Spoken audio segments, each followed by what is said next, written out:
राजनीतिमा आखिर के ठूलो हुनुपर्छ, नेताको निर्णय कि प्रणालीको नियम? आज हामी नेपालको एउटा राजनीतिक पार्टीले ठिक यही प्रश्नको जवाब खोज्न बनाएको एउटा निकै विस्तृत र भनौँ न अनौठो प्रणालीको गहिराईमा पुग्दैछौँ। एउटा यस्तो प्रणाली जहाँ उम्मेद्वार छनौट कुनै व्यक्तिको इच्छाले होइन, एउटा पारदर्शी प्रक्रियाले हुन्छ। तर त्यो प्रणालीमा डुब्नु अघि एकछिन यो आधारभूत प्रश्नमा सोचौँ त, राजनीतिक उम्मेद्वार कसरी छानिनुपर्छ? कि यो केही शीर्ष नेताहरूको बन्द कोठाको निर्णय हुनुपर्छ? वा सबैले देख्ने, सबैले मान्ने एउटा स्पष्ट प्रणाली हुनुपर्छ? यही प्रश्न नै आजको हाम्रो यो विश्लेषणको मुटु हो। त्यसो भए आउनुहोस्, राष्ट्रिय स्वतन्त्र पार्टीले यही प्रश्नको जवाफ दिन तयार पारेको उम्मेद्वार छनौटको विस्तृत संरचनालाई अलि नजिकबाट नियालौं। कुनै पनि नयाँ समाधानलाई साँच्चै बुझ्नको लागि त्यसले कुन पुरानो समस्यालाई हल गर्न खोज्दैछ भनेर जान्नु एकदमै जरुरी हुन्छ, होइन र? ल, त्यसो भए पहिले परम्परागत राजनीतिमा देखिने ती समस्याहरू हेरौं जसलाई यो नयाँ प्रणालीले निशाना बनाएको देखिन्छ। यहाँ हामी दुई बिल्कुलै फरक राजनीतिक दर्शनहरू देख्न सक्छौं। एकातिर त्यो पुरानो तरिका, बन्द कोठामा हुने निर्णयहरू जहाँ नेताप्रतिको निष्ठा र शक्तिले सबैभन्दा ठूलो भूमिका खेल्थ्यो, अनि अर्कोतिर एउटा यस्तो प्रणालीको प्रस्ताव जहाँ सबै कुरा पारदर्शी, योग्यता र तथ्यमा आधारित हुन्छ। यो प्रक्रियाको मात्र परिवर्तन होइन, यो त राजनीतिलाई हेर्ने सोचमा नै एउटा ठूलो फड्को हो। यही परिवर्तनको केन्द्रमा एउटा मूल सोच छ, एउटा यस्तो राजनीतिक प्रणाली बनाउने जहाँ प्रक्रिया र नियमहरू कुनै पनि व्यक्तिभन्दा शक्तिशाली हुन्छन्। पार्टीको आफ्नै दस्तावेजको यो भनाइले उनीहरूको विश्वासलाई छर्लङ्ग पार्छ। उनीहरूका लागि उम्मेद्वार छनौट भनेको नेताको इच्छा वा लहरको कुरा हुँदै होइन, यो त एउटा वस्तुनिष्ठ र नियममा आधारित प्रक्रियाबाट मात्रै सम्भव छ।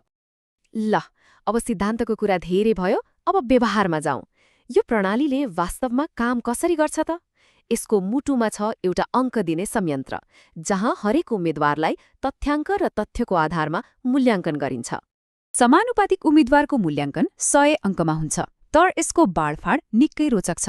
यहाँ हेर्नुहोस् त, पुरै 50% मतलब आधा अङ्क सिधै पार्टी सदस्यहरूको मतबाट आउँछ। यसले के देखाउँछ?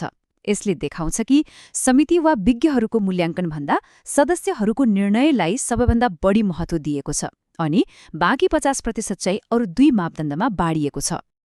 पहिलो 25% अङ्क लिडरशिप एकाडेमीबाट आउँछ।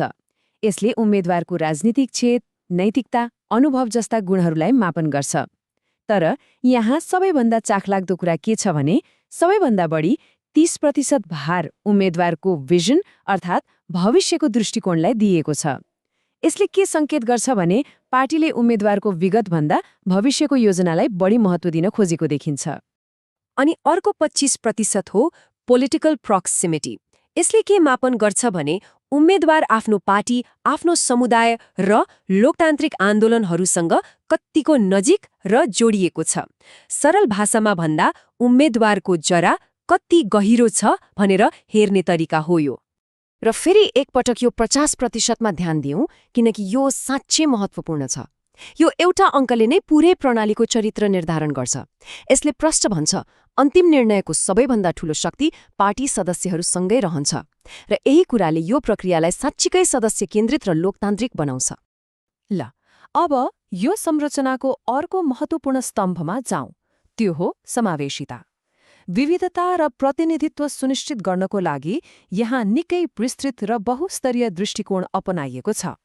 समावेशिताको आधार पक्कै पनि नेपालको संविधानले नै तोकेको क्लस्टरहरू हुन्, तर यो पार्टीले त्यो कानूनी आवश्यकतालाई केवल सुरुवातको बिन्दु मानेको छ। उनीहरूले यसभन्दा एक कदम अघि बढेर केही निकै अनौठा र विशेष नियमहरू पनि बनाएका छन्। हो, र यहीँनिर प्रणालीको वास्तविक नवीनता देखिन्छ। पार्टीले कानूनी व्यवस्थाभन्दा माथि उठेर यस्ता नियमहरू बनाएको छ जसले राजनीतिमा नयाँ मान्छेलाई अवसर दिन्छ। जस्तै एक व्यक्ति एक पटक मात्र समानुपातिक सांसद बन्न पाउने नियम, युवा र विदेशबाट फर्केकाहरूका लागि निश्चित कोटा, यी सबै नियमहरूको उद्देश्य नै अवसरको पुनर्वितरण गर्नु हो। अरू पनि निकै रोचक नियमहरू छन्, जस्तै लगातार 2 चुनाव हार्दा एक पटक आराम गर्नुपर्ने 2 स्ट्राइक नियम, जसले जवाफदेहिता बढाउँछ। प्राइमरीमा नोटा अर्थात् माथिका कोही पनि होइन भन्ने विकल्पले सदस्यहरूलाई साँच्चै शक्तिशाली बनाउँछ। अनि एउटै व्यक्तिले धेरै पदमा उम्मेदवारी दिन नपाउने नियमले शक्तिको केन्द्रीकरणलाई रोक्न मद्दत गर्छ।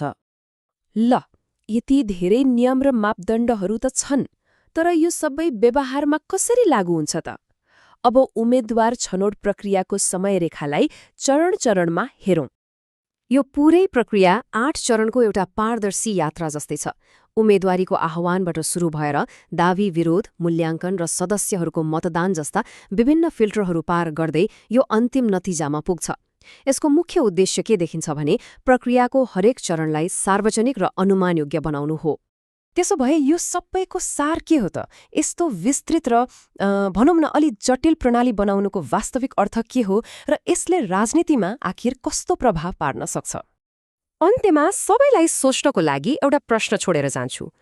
के यस प्रकारको नियममा आधारित, पारदर्शी र तथ्याङ्कमा चल्ने प्रणालीले साँच्चै नै राजनीति गर्ने तरिकालाई आधारभूत रूपमै परिवर्तन गर्न सक्छ?